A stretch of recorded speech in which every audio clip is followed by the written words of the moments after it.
Hello, it's Sally Alata again for part 2 of the Agility Health overview. And if you have not watched part 1, which is the team health overview, please do so, as I do kind of talk about the vision and why we created the tool. So in this video, I'm going to walk you through the multi-team health edition and some of the features. When we talk about multi-team, we're basically saying program teams. And so, for example, over here we have a healthcare reform compliance program that has multiple teams and an Agile coaching community. And as I mentioned before, you would replace these beautiful pictures with pictures of your own beautiful teams, of course. So up over here, we also have a product line team. We also consider that a multi-team. Basically, anything that's a multi-team means it's a combination of many teams that need to be rolled up together. So we're going to dig, and again, over here, if you remember, you can filter by specific product line, by program, or even by strategic objective.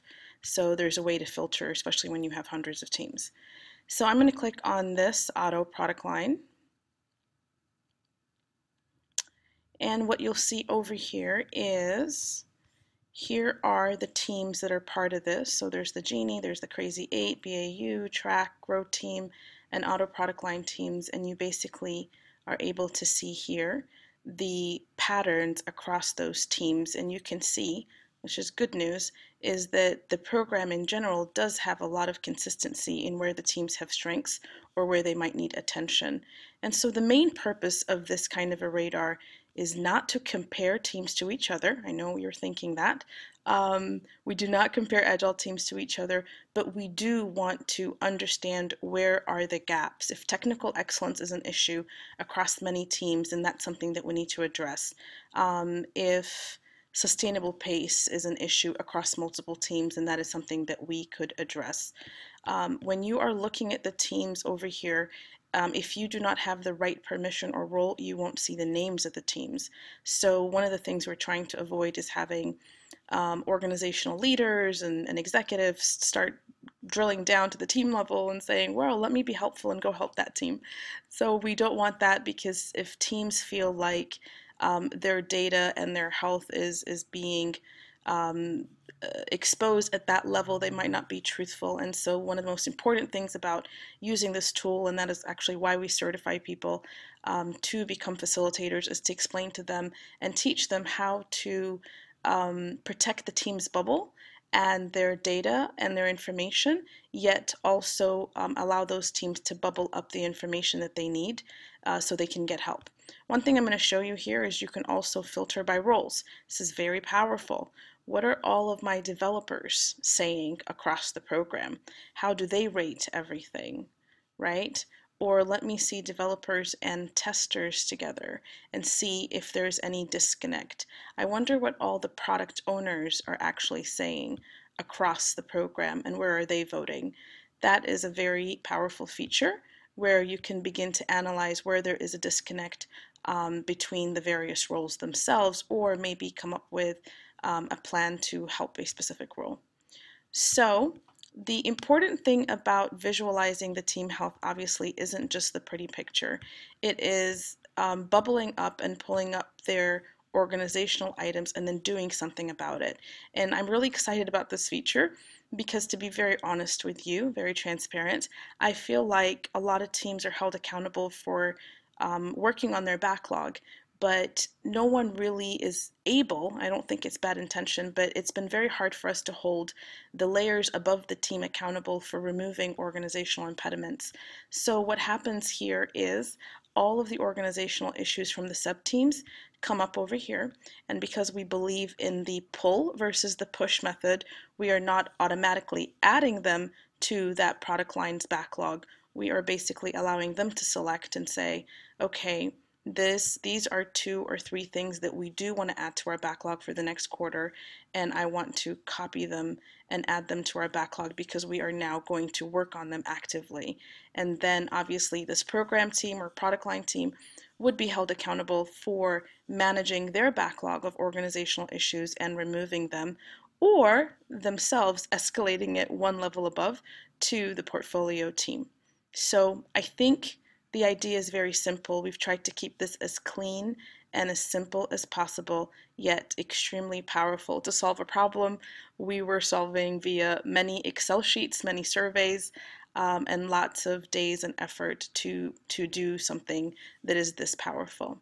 So that was your overview of the multi-team health radar. One more thing that I want to do is just give you a sneak peek of the other additions. So you kind of learned about the team health, which is your ability to run a team health assessment. We are also working on developing a technical health.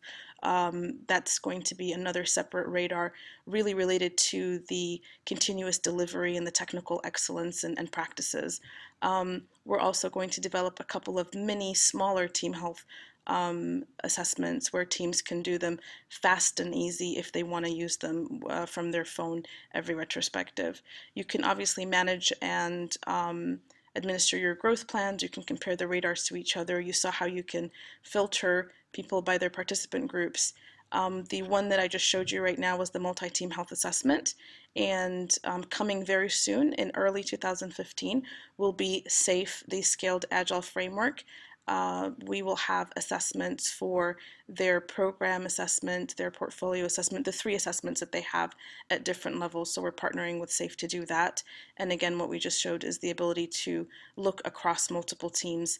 The ones that I haven't shown you yet is the enterprise health, where you can roll everything up into an enterprise dashboard. You can actually measure the ROI of your growth and health, and also develop an enterprise level growth plan. And then finally, the one I'm also excited about is the individual health, where, and this has been an issue in multiple companies, where we just really want to do a 360 assessment by role. So I want a Scrum Master health, a Product Owner health, a Developer health assessment, because the traditional performance appraisals, where the manager does the performance appraisal for the individual, doesn't really work in the Agile world. In the Agile world, we do want everyone a 360 assessment, so we want everyone around that team member to give them open and honest feedback. And again, this is a growth tool. This is not a tool that should be, any of these assessments should not be used to reward or punish a team or anyone. As a matter of fact, the moment that you do that, you won't see the truth anymore. So that is something that we teach in our certification workshop. So this is really a growth and development tool. The individual health could be done potentially twice a year with actionable growth plans, and it's very much specific to Agile roles, but you can customize and tailor them and change the questions. So that is Agility Health. If you want to learn more, obviously you can go to agilityhealthradar.com. This is myself, so you can come to one of our next certification workshops and check out the schedule. We will have several next year. Definitely once a month we'll have some going on, and we will also have some online certifications, and we will actually be in Brazil in March and in other countries in 2015.